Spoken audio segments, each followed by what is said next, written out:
মাটনের জন্য যেগুলো লাগবে সেগুলো দেখে নাও। এটা হচ্ছে লঙ্কা গুঁড়ো, লঙ্কা বাটা, এটা হলো রসুন, এটা আদা, এদিকে আলু, পেঁয়াজ, টমেটো, ঠিক আছে। আর এদিকে মাটনটা ধোয়া হয়ে গেছে, মাটন রেডি আছে।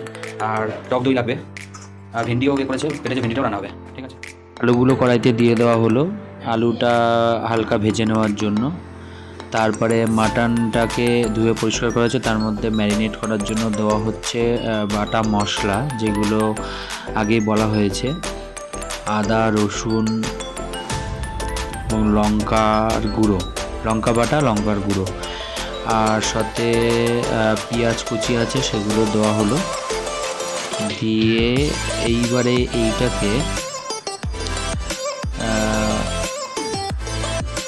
লঙ্কার গুঁড়ো দিয়ে দিচ্ছে,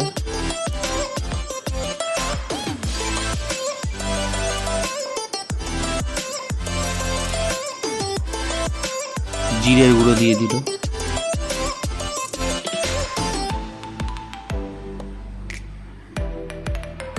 গরম মশলা দিয়ে দেওয়া হলো।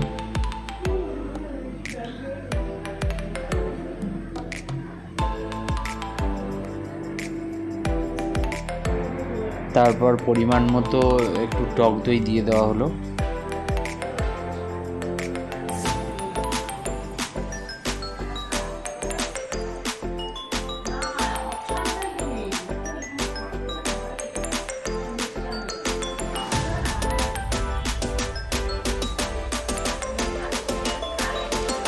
পরিমাণ মতো একটু সর্ষের তেলও দেওয়া হলো।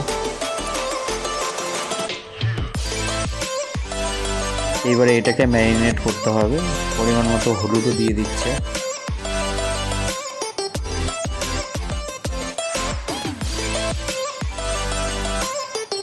পরিমাণ মতো নুন দিয়ে দেওয়া হলো।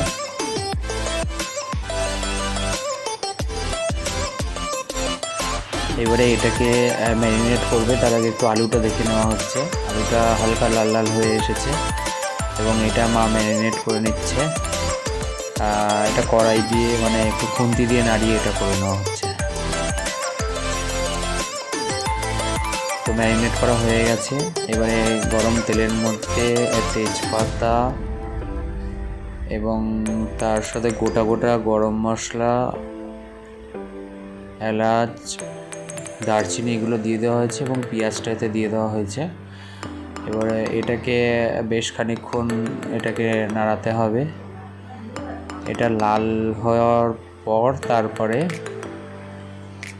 এর মধ্যে এটা ভাজা হয়ে গেছে। এইবারে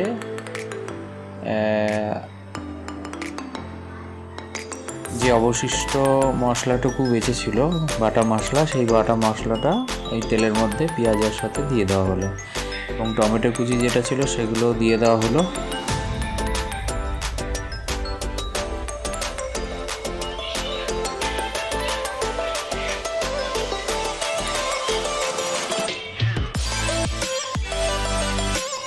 এইবারে ম্যারিনেট করা মাটনটা দিয়ে দেওয়া হলো।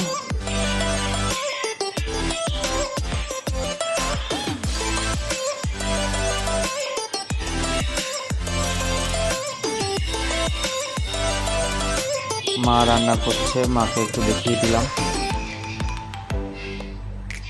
তো ম্যারিনেট করা মাটনটা দিয়ে দেওয়া হয়েছে এবং এর মধ্যে আলুটা দিয়ে দেওয়া হয়েছে, দিয়ে এটা ঢেকে রাখা হয়েছে। তারপরে মাটন তৈরি হয়ে গেছে। বন্ধুরা, কেমন হয়েছে বলো।